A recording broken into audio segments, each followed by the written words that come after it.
What are some of the other tools that we should be thinking about and playing with in 2025? Be cautious in what you're actually looking at, because many of those tools you'll find that they'll be here today and gone tomorrow because they'll be replaced. What else do we need to be thinking about in 2025 if we're really going to make the most out of AI and automation? Potential. I want to be able to unlock more of my own personal potential as well as that of others. With that being true, what's one question you've asked that's had the biggest positive impact on your life or the life of the clients that you serve?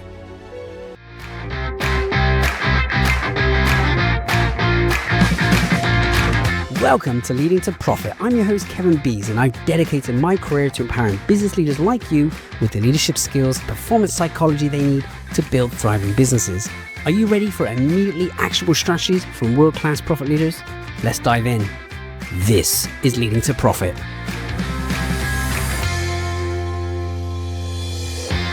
Welcome to episode number 251 of the Life Changing Questions podcast. Today we have Candice DeVille. Candice is the co-founder and CEO of AI Copilot, which empowers SMEs and entrepreneurs to navigate and leverage advanced AI technologies to enhance their business success. She is a seasoned technology and digital strategist with over 20 years of experience and a leading figure in the application of generative AI. And she's educated over 17,000 students, imparting crucial skills and knowledge that prepare them for the challenges and opportunities of the AI-driven marketplace. She has been featured in prominent platforms such as CNN Asia and many more. So Candice, welcome to the show today.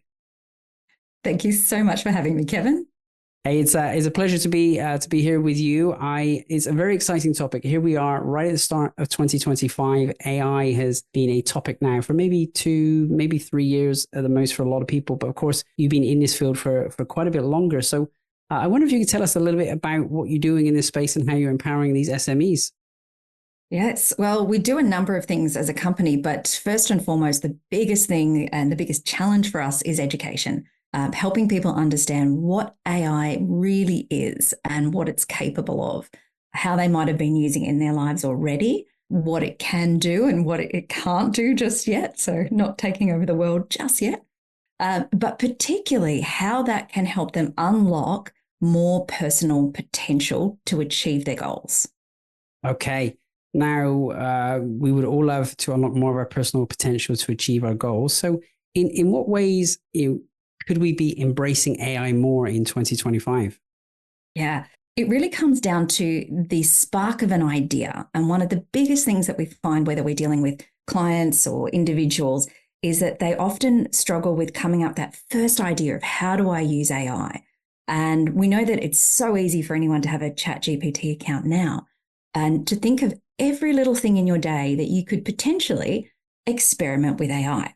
And I'll give you a great example. The other day, my husband said to me, I wonder what the odds were of us actually meeting when we did and staying together for the last 10 years. We just had a 10-year anniversary. And so I sat with ChatGPT and I asked it. I went through a number of questions and asked it to prompt me until we actually came up with the formula and figured out the actual odds of the two of us meeting and staying together. And what was the number? The number was 0.0043%. Okay. Wow. So very, very tiny. And so you should be right. very, very thankful. Very powerful that it can do these things.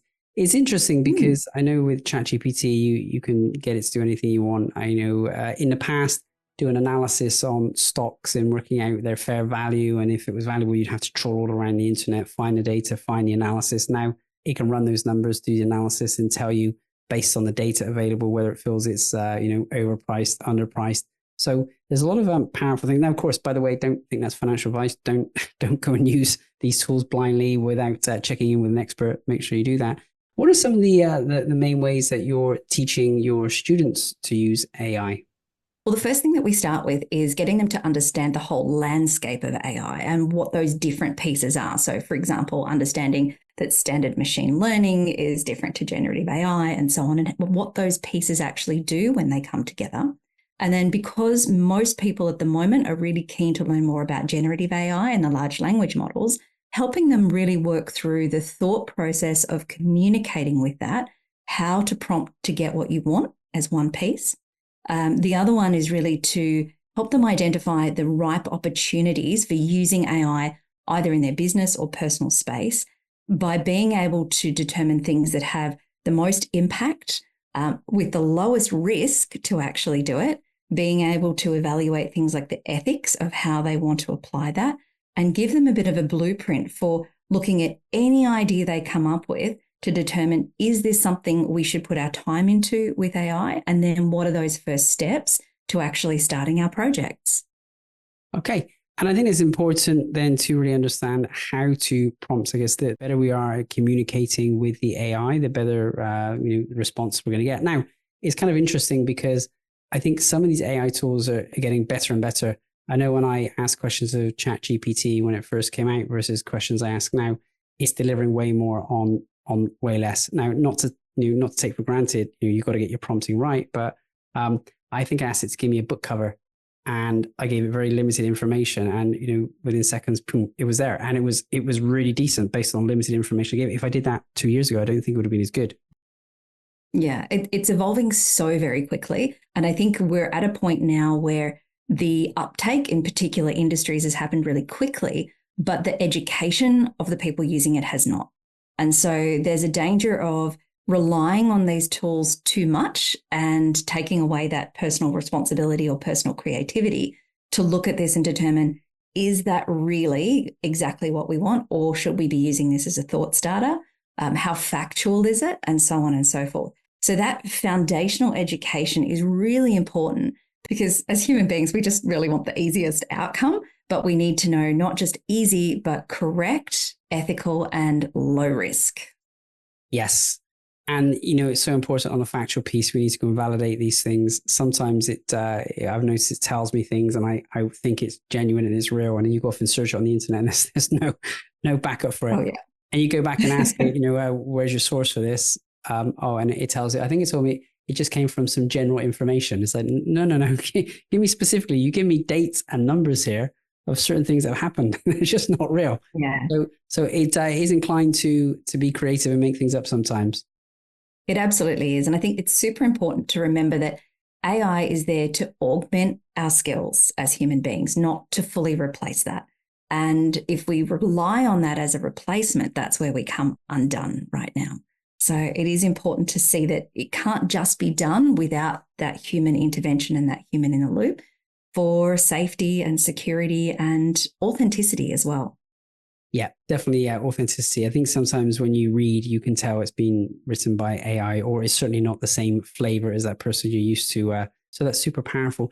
Now, ChatGPT, you mentioned already, it's a tool that a lot of us have had to play with. I think, it busted all records for, the quickest time to get people to 100 million users of an application. So there's a lot of awareness around that. What are some of the other tools that we should be thinking about and playing with in 2025? Yeah. The advances in a lot of the image and video technology is really interesting. But I think one of the things to look at rather than thinking, how do I try all of the tools out there? Because they're coming out at a rate of knots, that there's encyclopedias around them. Be cautious in what you're actually looking at, because many of those tools you'll find that they'll be here today and gone tomorrow because they'll be replaced by the LLMs and ChatGPT. And then your subscription fees will end up stacking up and stacking up. But instead, if we look at those source LLMs like Claude, Llama, ChatGPT, and so on, understanding that each of them have sweet spots for what they're going to do, whether that's you're after, say, data analysis or something more creative or whatnot. It's really helpful to test your ideas with some of the different LLMs rather than going out and saying, okay, well, I want a tool that does this thing and a tool that does this thing. And then you end up in that same software mess that is so easy to get into. So I'd say pick 2 or 3, depending on the scope of what you're looking at, whether that's more creative or more data, and then experiment there. And when it comes to image and video, look at that as another set. So for example, with video, we experiment quite a lot with Runway, as well as what Adobe's been coming out with, and use a lot of those things to compare and contrast, and then layer that onto some of the more traditional tools as well.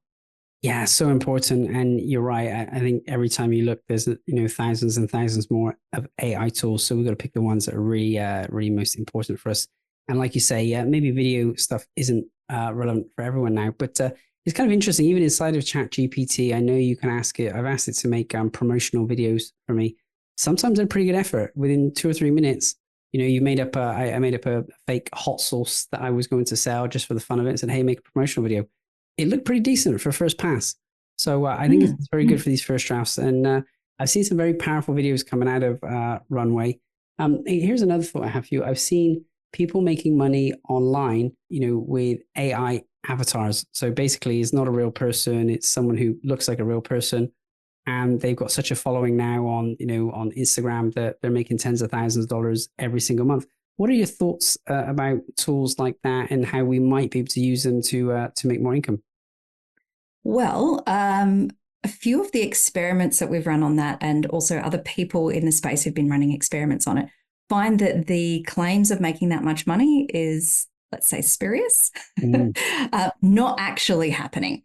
So it may happen for one or two, but in terms of that being a passive income generator for people, the learning curve to be able to do that and then make sure that you have the technology in place to do that is pretty high still, because of things like consistency of character and being able to run those models on your own machine. It's not a simple consumer interface. So I think there's a lot of these things at the moment, whether it's write a book with AI, publish on Amazon, AI influencers, whatnot, that we're at a almost dangerous point where there are too many people who don't understand the space and are really easily taken in by these numbers that, yes, you can do this. The reality is there is not a passive income stream in that space right now. It would be a very big learning curve for anyone who hasn't done it or doesn't have an awful lot of free time to put into those things to start with. Yeah, got it.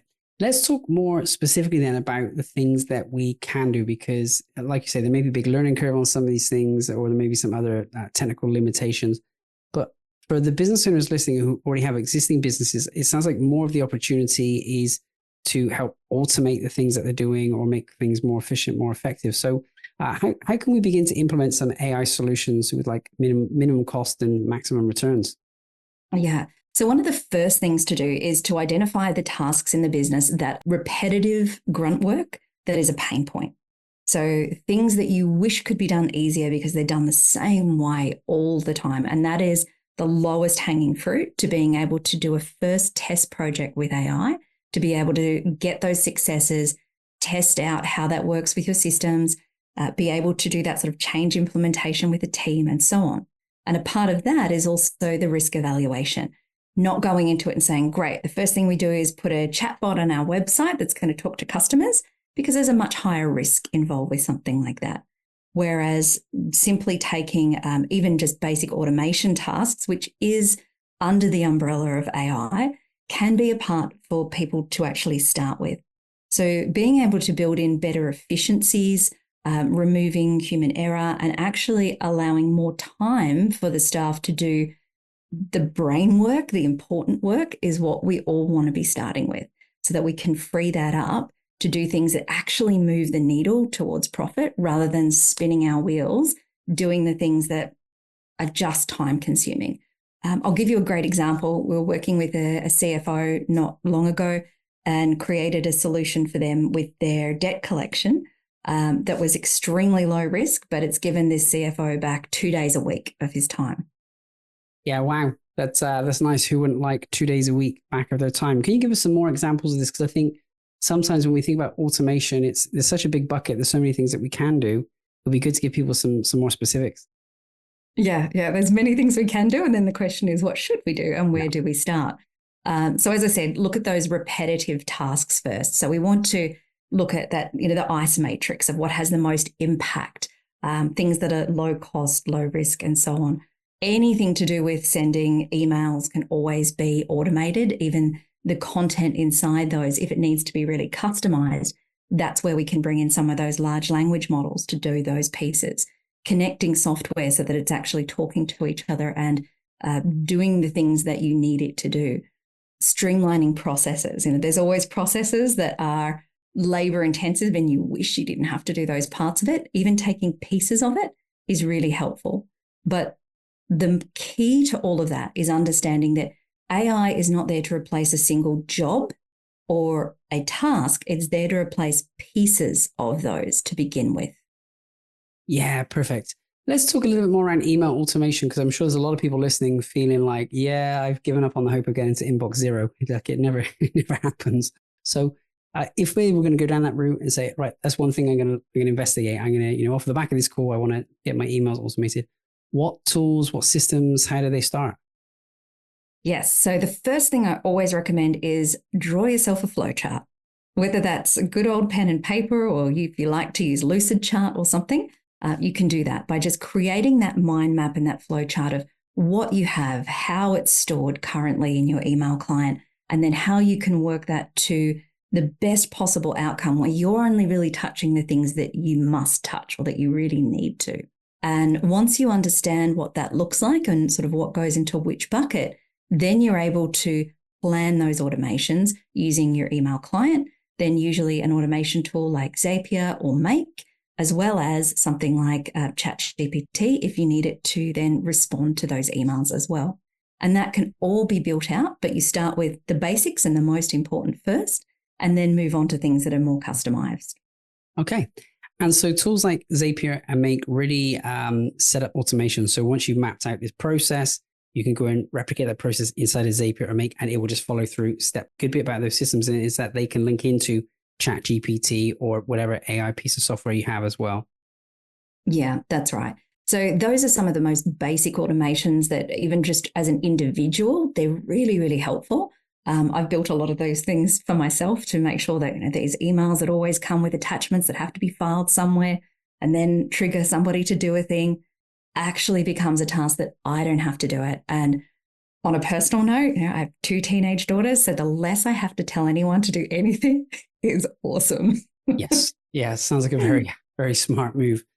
Cool. It sounds like some really impactful things here. So we can get our emails automated using things like Zapier and Make.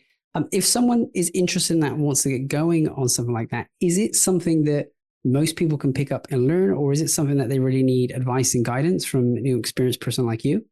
I think most people would be able to get up and get going based on just some of the simple tutorials that a lot of those platforms have.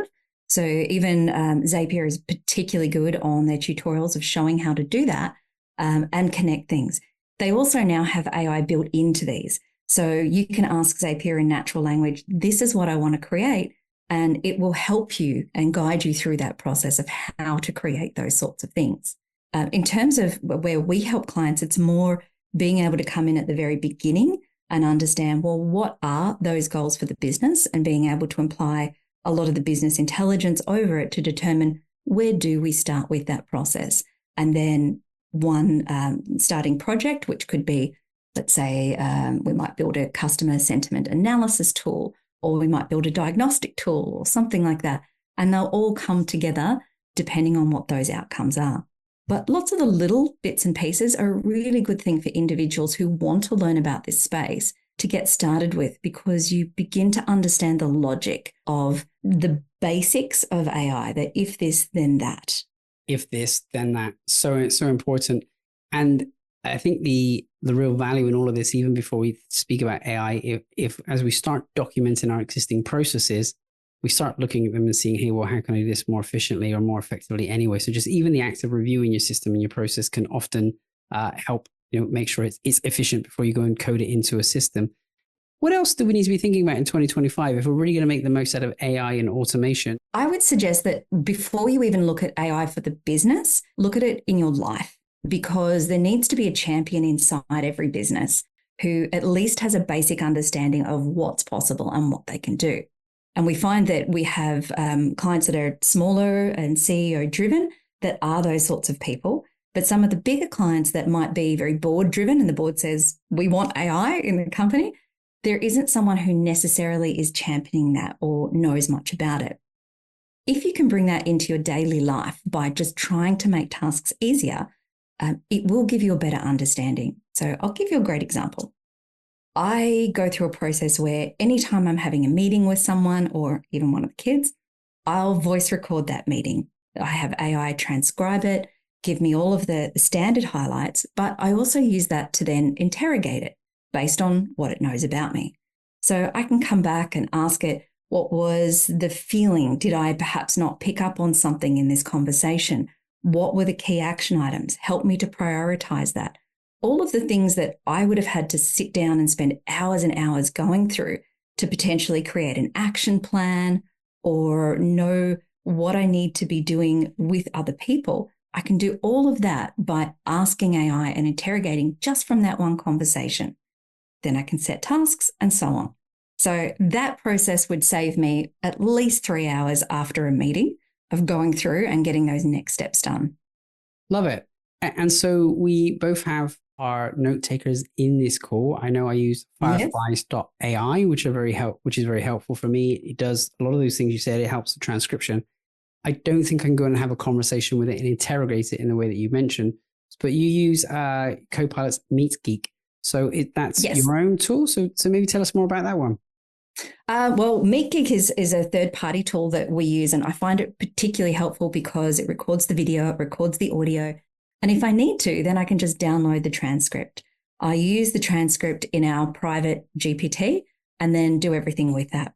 So a great example of how I'm connecting those tools up would be I would take my transcript, pop that into one of my custom GPTs that I've built that has access to things like, say, Lucidchart.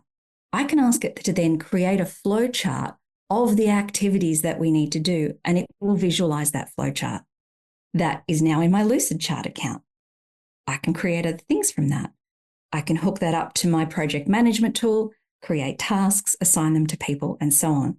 So without me having to go through and type a lot, I've now got flowcharts that would have taken me at least an hour to draw out, probably more, to be honest. All the tasks that I need to do from that. I can book in follow-up calls and have all of these things so that they're automated as a system at the end of every meeting and get those results without me having to do anything. Very powerful. Pretty cool. Very, very helpful. Yeah. Pretty cool. Of course, it saves you all that time and things are being done for you. That's great. And I guess the other joy about AI, versus an employee, it's not going to take a sick day. It's going to do the things you ask of it. So, okay, I love that. Hey, we're coming to the point in the show, where we talk about our life-changing questions. We say the quality of the questions we ask ourselves impacts the quality of the life that we lead. With that being true, what's one question you've asked that's had the biggest positive impact on your life or the life of the clients that you serve? It's almost like being a 3-year-old. I like to ask why about everything. And much like the Simon Sinek idea of being able to ask why, but continue to ask why until you get to the kernel of truth there. So in the same way as a client might say, we want to achieve X, well, the question really is, well, why? Why are we doing that? What are the problems that are causing that need? What's going to be the benefit of that? What is impacted by that? So that why question applies not just to you as an individual and what you want to get out of life, but every single project, everything that we tackle. And if we take that back far enough, then we can understand that the approach that we're taking is the right one, rather than going too far down the track and then finding out that it's wrong.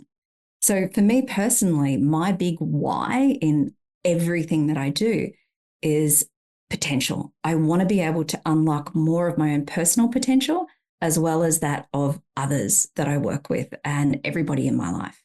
As human beings, we have so much to share and so much that we can do, but we often don't see our potential, or we feel that it's unrealized because there's blocks to that. Maybe you want to be a singer or a dancer, but you think, I can't really. But there's so much now that we can do to reach those goals and reach that potential that we've never had a time in history that's made it as straightforward and as easy as it is now, whether that's through access to information or services and now AI. There are things that we had as limitations before that are being lifted from us. And if we look at the AI space as unlocking human potential, that really helps us ask the right questions when we're starting to look at how do we implement that in our lives or in business. Love that. Unlock more potential. And AI is one of many tools that you can use to do that, and the automation tools, Zapier and Make as well. So are you, as you're listening, are you clear on your why for why you're doing what you're doing? If not, take time and reflect on that, because I guess that gives you the emotional juice to keep going and make things happening. And I think there was another component to your question, which is, how do we get into the truth of something? if we're exploring why, and we have that deep inquiry, we're going to learn new things and find out new insights. So that's amazing. As we look forwards, into 25, 26 and beyond, what's the roadmap that's coming? What are the things that we need to consider to really navigate the AI landscape? Yeah. Again, education is going to be a really, really big one on this, because as we see, job roles will change really quickly, and the uptake of some of these tools and skills are going to become more important. Having that fundamental understanding of what it is without fear, and then being able to understand how that works, how it may affect your role as well. We're always working with clients on the idea of this is not to reduce headcount. This is to actually empower people to do things better and for your clients to receive better service and these sorts of things. We should be looking to be better, increase profits, increase all of these things, not just cut, because that's not where happiness and success lies for a business as an organization and as a holistic approach. So that's one of the key things. And I think the other big part is to think about this AI revolution quite differently to what we saw with the internet when that first came out. There was a lot of fear, and I think there still is this barrier to a lot of people wanting to get into that space or work with it because they see it as too difficult, or you need to be a programmer to do this, or you need to have this kind of technology background and whatnot. The people that we work with who are some of the best that are getting into the AI space aren't necessarily programmers. The best ones are those that have really strong communication skills. So as a business, when you're looking for who in your organization can be a great AI champion or who may want to work with you on these projects, look for the people who are the best communicators and the best problem solvers. And they could be, working in reception, they could be working in marketing, who knows? They could be anywhere in your business, not necessarily just the IT team. The skills that are required to clearly communicate, to interrogate, to tackle a problem from different angles. If you have a staff member that's had toddlers, they're probably going to be really good at this because they'll know 5 ways to ask for something to be done to actually get a result. These are some of the soft skills that we need to retrain ourselves to look at people and what they bring to the table there. Because many of those things that haven't really been valued by business for a long time are going to come to the fore. And quite the opposite of replacing creativity, it really requires more creative thinking, more divergent thinking, and good communication skills to become great in this space. I love it. So who is the AI champion in your business, in your organization? And if there's no one obvious, maybe it needs to be you, but I love the way you frame that. You don't have to be necessarily a technical person. You need to be someone who's good at problem solving, which entrepreneurs, we are, and you need to be good at communicating, which I think is something we're working on all the time. And look, I recognize that I'm not someone with any technical skills or coding ability, but I was trying to set up one AI tool, is Face Fusion. And for it to run, you needed to have Python coding to get it set up to run from your computer. I asked ChatGPT, it helped me code it. When it didn't work, I asked it to diagnose it, and eventually it fixed it. Probably would have been a lot quicker if I knew how to do it. It would have been done. But hey, someone probably takes a long time to learn that Python coding, and the system's kind of just scripted it for me and pasted it in there. So it's amazing, even if you're not technical. With the tools we can really help find a way around that anyway. I think that's a fantastic example too, because a lot of people are afraid to try that because they come into that and think, oh, well, I don't know Python. But you solve that by going to ChatGPT and you just keep asking, you keep hacking away until you get what you want. And the outcome from that is you feel like a genius at the end. You get to it and go, wow, I made a thing. This is so cool. Who doesn't want that feeling?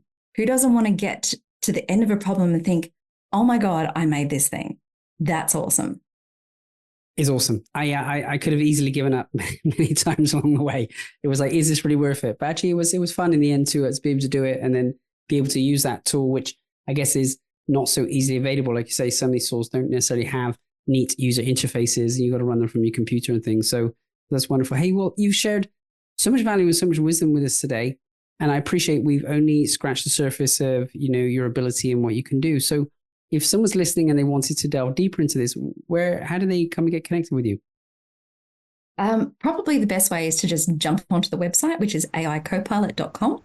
And at the moment, we have, all the blog posts that you can read through and whatnot, and socials and so on. But we do have courses available. And we have one intro to ChatGPT, which is available completely for free for anyone. It's available as a web app through the Apple Store, through Google Play, all of that there, which is how we've now almost 20,000 students have gone through all the basics on learning ChatGPT through this. And we've just released a course on mastering the generative AI for professionals. So it's a much more in-depth series for either small business professionals or SMEs who want to understand, well, what is it? How does it actually work? And really get a clear picture on how they would go forward with this in their business, so that if they want to take that on themselves as a project, they can go off and do that, or they're always welcome to talk to us. We do free consult calls and all that. If you just want to ring me up and say, hey, I've got this cool idea, always happy to chat it through and tell you how viable that is. Love it. That's so great. It's so very generous of you. And so wherever you're listening, click in the show notes there. So it's aicopilots.com. There'll be a clickable link and you can just go straight through and get access to these amazing resources and tools. That's wonderful. Candice, I wonder, do you have any final messages you'd like to share with our listeners today? I think one thing I would like to share is a particular book that I read about 12 months ago. And it's on the Japanese concept of ikigai. And it was exceptionally well written. And I think if you're looking for your why and you're trying to really evaluate the balance in your life, all of the things that you do, because particularly as entrepreneurs and business owners, we get so driven and it's easy to lose track of the why we do what we do and how our life has to continue to feed us, and those results have to continue to feed us more than just financially. Check out Ikigai. It is by Francis Morales and Hector Garcia. So they went and did some experiments in Japan and wrote this book, which has been really, really fascinating insight and has good exercises that you can go through as well. Sounds like a great book. I haven't read it, but I'm familiar with the concept. And I guess if you're listening, the Ikigai is a section of 4 segments, where you're doing what you love, what you're good at, what the world needs, and what you can get paid for. I do certainly meet people along the way who get some of those, but not all of them. Then end up in a position where they're very frustrated because maybe they have the skills and there's no one to pay them for it. So we've got to find that right combination, and we can get there faster with the help of AI. As Candice just shared with us just now, we can use these tools to help brainstorm and facilitate ideas and concepts. And I a number of courses I built very quickly, or books that we've written, just fleshing out the content or the structure, it becomes very, very helpful to do that. So if you're not embracing AI very much right now, then, the encouragement here is very much do so. And your first place you can start is at aicopilot.com. And outside of that, wherever you are today, make sure you're asking that life-changing question, which is why? Why am I doing this? And get really clear on that and keep following through. And hopefully it's in that segment of where you can connect with your Ikigai. Candice, thank you so much. I really appreciate your time and energy today. Thank you, Kevin. It's been an absolute pleasure.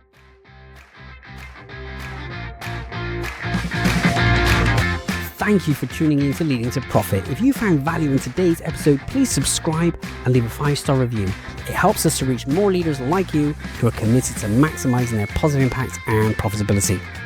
Until next time, this is Kevin Bees. And remember, you stop leaking profit when you're engaged in leading to profit.